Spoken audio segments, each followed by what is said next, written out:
But as far as like updating the software and stuff, I think I'll be happy in 5 or 10 years that like changes that I've made because of this experience have helped me like grow as a person. And grow, Wow. you know. Fuck, dude. You're fucking it is a high road attitude to hear from you. For me, like I can't go any other road because it's poisonous. Yeah. What's next then? What's next? How do we get to see you? Because I want to see you go for that second Cy Young. Yeah. Bro. I'm going to be me too. really honest with you. Yeah, I'd love to. I mean, that's the goal. Like I'd like to play in MLB. You know, looking for a contract and yeah, I mean, I've been training the whole time. Like we talked earlier about how baseball is like my backdrop. Like when things go bad, I go back to this. And this has been one of the most difficult things is like when baseball's taken away, like what do I fall back on? So I just fell back on training. So I've improved like since people last saw me. Like I'm throwing harder. I've developed new pitches. My command's better. I'm still one of the best pitchers in the world. I'd love to prove that. Obviously, I realize there's a lot of, other considerations besides just talent at this point. So I'm hopeful that I get a job and I get an opportunity to go out and prove that I'm good and I have a lot to offer. I think I got a lot to offer the baseball community as a whole with content, entertainment, and all that. I have a lot to offer a team. Like one of the things I'm really passionate about is helping young baseball players have their journey be easier than mine. So we actually train, I think we got like 20 guys that we train for free at my facility in Arizona in the offseason, pro guys that come in. I've been working with all the pitchers there and developing pitches and feel and mindset and all that stuff. I love that stuff. So I have a lot to offer from that perspective, I think, to a team and a clubhouse that I'm with. Obviously, like performance, like you got to win games. I know I can do that. That's not even a question in my mind. So what was like the financial, because you were making good money. Yeah. Right? Yeah, I signed. So I won the Cy Young 2020, and then that was your contract year. I was a free agent after that. Yeah. Wow. Yeah. Bro. Yeah. That is a dream. Very fortunate. And look, I love it when dudes get paid. That's what George Kittle told me. He goes, "Where everybody's happy when somebody gets paid, man." Yeah, for sure. So you had 3 years, $102 million. Yeah. So it was a kind of a unique structure. The plan, I had opt-outs after every year. The plan was always to play the first 2 years and then opt out and be a free agent after the third. And I would have been 2 years for $85 million the way the contract worked out. So an average value of $42.5 million a year. Wow. Which was the highest annual average value at that time for any baseball player. I think Shohei just crushed it. No way. So you were like the top of the heap. Yeah. Yeah. Wow. And did they still have to pay you a certain amount of that? Yeah. I got some of it. I also lost some of it in the, I think, I don't remember exactly what the numbers shook out to be, but I lost a significant amount of it with the suspension and stuff like that. So, and was it expensive, like the attorney fees and all that? Yeah, man. Lawyers are very much needed, like very specialized, and like you need them, but very expensive. Yeah. So it's been obviously baseball's given me a lot financially. I'm doing fine. I don't want to come off like I'm not I don't fine, think you sound like but it's been a heavy hit for sure. And how do your agents, like, do you try to go back at the same rate? Like, how does that even work? Is that fair to ask you about? Yeah, Is that okay to ask you about? Yeah, that's fine. Okay. I don't I just want to play. Like that's where I'm at. Like I'll play for league minimum and like earn my money based on incentives. Like I don't care. Whatever the structure for the team is, like that makes them most comfortable, like it's fine with me. You heard the man. I just want to go play. Yeah.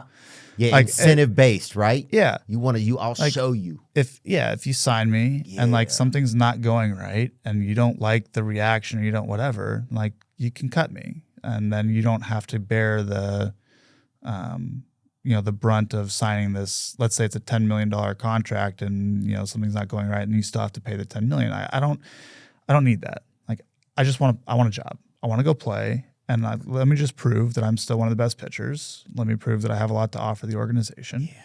And then I'll get paid in incentives. I'll earn based on what I perform. I'm happy with that.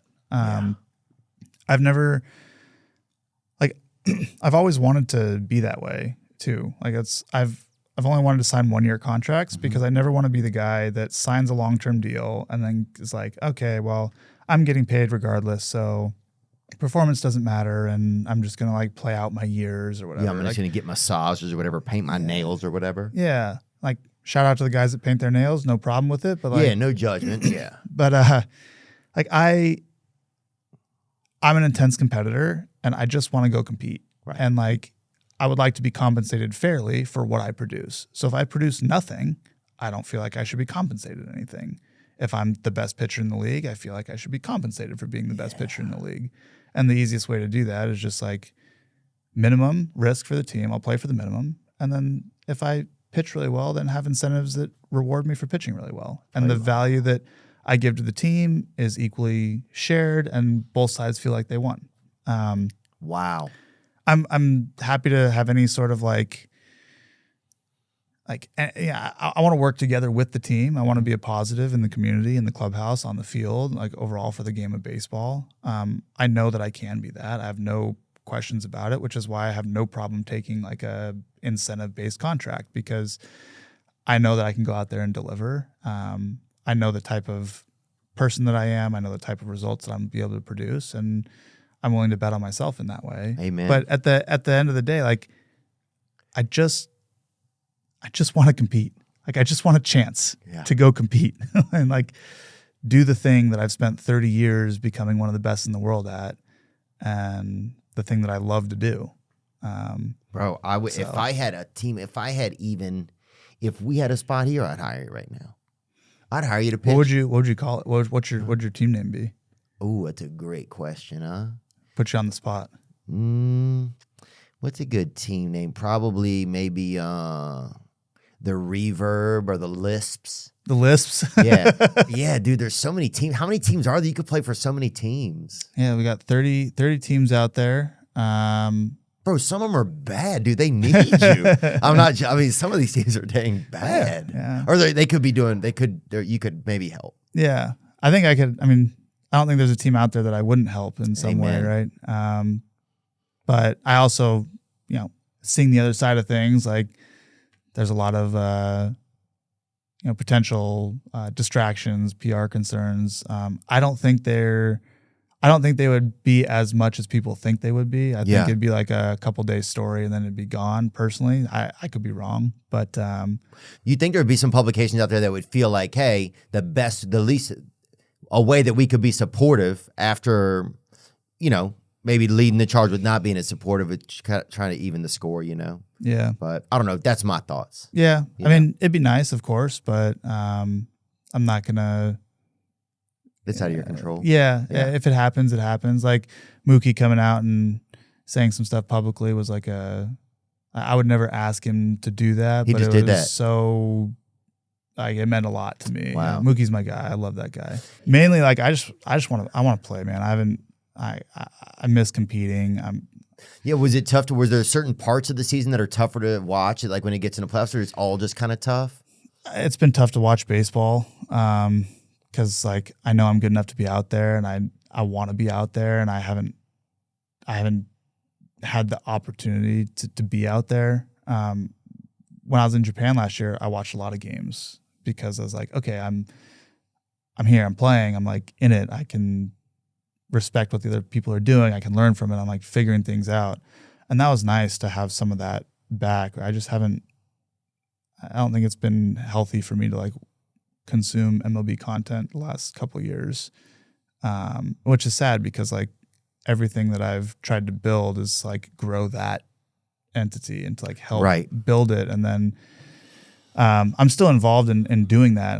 But I'm just pursuing it in a slightly different way where I'm not really watching games. And I'd like to get back to a place where I can like watch and like be interested and like appreciate the great things that other people in the league are doing. I've just had to like be a little bit protective of my mental health on that front. But, because would it would just break your heart probably? Yeah, it was tough, man. Like seeing what other guys are doing and not being able to be happy for them, feeling that resentment of like, well, I should be out there being able to compete too. God. I don't like, I never, I don't. You should have been. There's no reason. Yeah, I can't even imagine. I don't like being negative towards other people and like feeling envious of other people's accomplishments. I like to look at things and be like, wow, this person is really, really good and I can appreciate it. Because I do it in all other sports. Like I watch Brady play and I'm like, I'm going to watch as much of this as possible because he's going to be gone at some point. And like, you got to appreciate what this is. Yeah, same with Saban. Yeah, Saban at Bama. Coach, yeah. And Mahomes Caitlin right now. Clark, I do that with. And Caitlin Clark, me and Caleb Presley want to come to your game and again. So if you can help us. Sorry, I just had to say that out loud, dude. Love it. Mistle Pete, that's what I call her. I love watching her. Yeah. But yeah, man. I think because if there was no criminal wrongdoing, there was nothing wrong. Yeah. There was nothing wrong. Yeah. You can find things that if you look at yourself, yes, I could adjust some of these behaviors and stuff. Yeah. But as a human being behaving in the world, to not have done anything wrong. Yeah. And to have, it's really just a trial that you've been through. It's almost like a fucking scarlet letter. You know, it was like a scarlet letter in a way, you know? Yeah. You get branded with something and then you carry it. I'll carry it the rest of my life. Like I'll always be known for this in some way, and hopefully over time it'll be less, and the positive things that I do will get more attention and be more synonymous with my brand. But like this will always be there, which is tough. It's tough to. I can't even imagine. I can't think about it too much, you know. Yeah, because it's just such an anomaly. Yeah, you know. But God, dude. We just got to see you back out there. There's no valid reason why you shouldn't be back out there. Yeah, I appreciate you saying that. Like there's no valid reason. It doesn't even make nothing. If the universe doesn't make this happen, it doesn't even make any sense anymore. Yeah. I'm hopeful that it will. Will. I would like to entertain people. I'd like to pitch. I'd like to win. Like, when does spring training start? Usually like second week around Valentine's Day, second week of February. Some teams are like February 12th, some teams are like February 16th. It's like they all kind of report at different dates, but yeah, middle of February. Bro, date with the diamond, huh? Yeah. And that's not Dustin Poirier. I'm talking about baseball diamond. Yeah. We could see it, bro.